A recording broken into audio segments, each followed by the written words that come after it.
Procedure if witness failed to appear. 191A1. Where a witness summoned does not appear or appears but fails to satisfy the committee, the House or committee may impose upon the witness a fine not exceeding 500,000, having regard to the witness' condition in life and the circumstances of the case.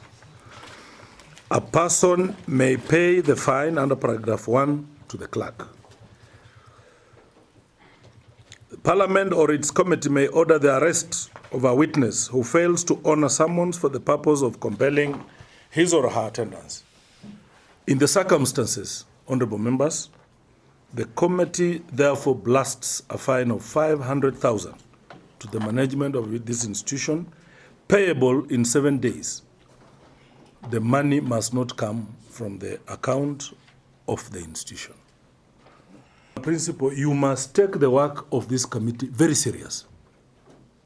We are not here to joke. These honorable members have very busy schedules in their constituencies and to run other affairs of this country. You have had a lot of time to organize yourself. We were to be here on Monday. We moved to today. You have no excuse whatsoever of this. We will have the documents, nevertheless, latest by tomorrow morning, 8. They should be with our clerk. Order, Bwana Principal. They will be with our clerk. Then the committee will give further instructions.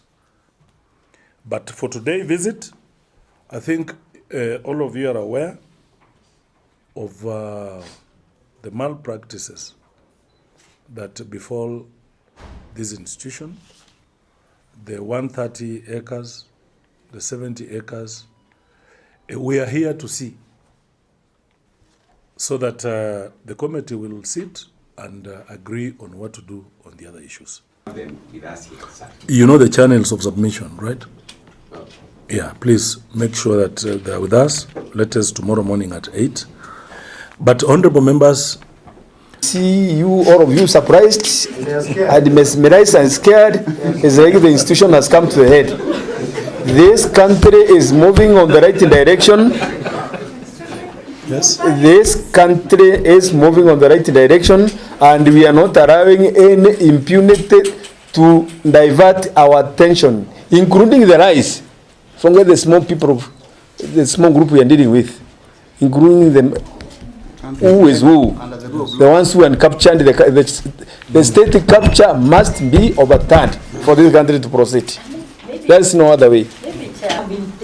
Especially mabwenyenye, unajua chair, watu wanakaa chini na kunyanyaza wale wasiojiweza. But we thank God that there is a right authority and we want to take a proper decision that these things must be reverted and we have the right things being done in our institutions, especially institutions of learning, chair. Because when you look at the issue like the one of University, I mean, it's not different from this.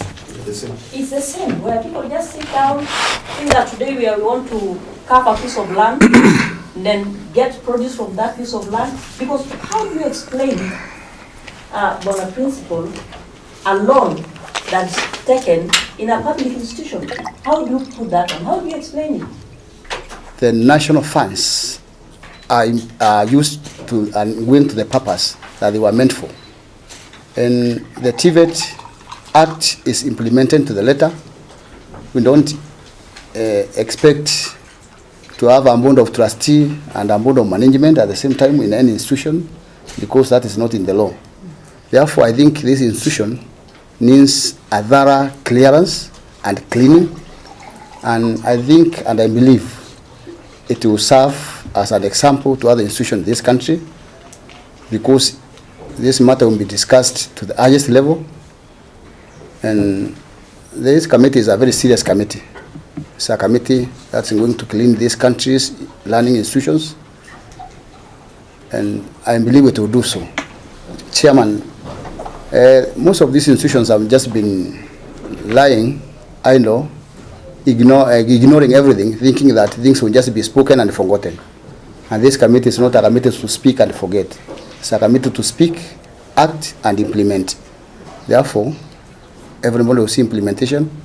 And as I said earlier, I believe it will serve as an example to other learning institutions in this country. Thank you, Bwana Chair. This institution is being run like it's a private entity.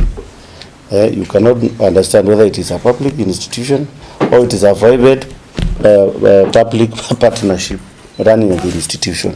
So we want to make things clear and very straight that these are government institution, it's a public institution, and it deserves to be treated like so.